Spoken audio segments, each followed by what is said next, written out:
Una protesta nella protesta. Trovano l'aula consiliare chiusa e i precari del comune di Agrigento decidono di radunarsi all'ingresso di Palazzo dei Giganti. Poi il chiarimento: c'è stato un equivoco. Così le porte di Aula Sollano si aprono e l'assemblea comincia. Tra i lavoratori serpeggia una grande preoccupazione. Il futuro di questi ormai padri e madri di famiglia torna ad essere messo in discussione. Quella del precariato negli enti locali è una vicenda che si trascina da decenni.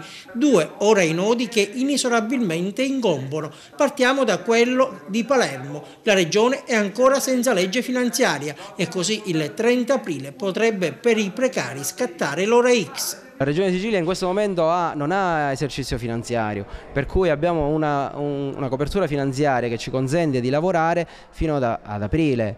Quindi entro aprile, entro la fine del mese, noi dobbiamo risolvere il problema, dobbiamo dare una scossa, tant'è che adesso oggi siamo in assemblea super arrabbiati perché subiamo queste angherie dal 1989, da quando abbiamo iniziato con la nostra storia di precariato. Il secondo nodo è rappresentato dalle disposizioni che arrivano dal governo nazionale.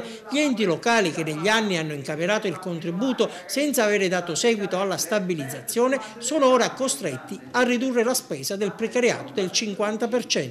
E dall'89 a oggi ci vediamo sempre rinnovare di anno in anno, di quinquennio in quinquennio, quella che è un contributo finalizzato all'assunzione.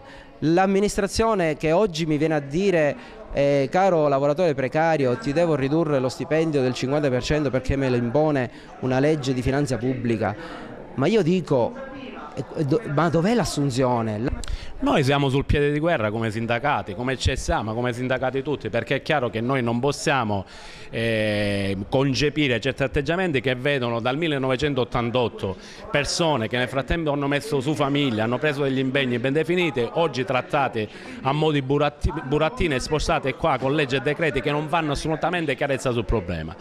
Giorno 8 aprile ci sarà una grossa manifestazione a Palermo, noi saremo sicuramente con loro, ma soprattutto chiediamo al governo Crocetta che finalmente si faccia chiarezza su tutti questi problemi che attanagliano il personale precario, ma se vogliamo anche tutto il personale, perché la manifestazione, l'assemblea di oggi è estesa a tutto il personale. I problemi che interessano direttamente il personale contrattista interessano direttamente anche tutto il personale, perché non dimentichiamo che ormai il loro apporto è diventato significativo e importante.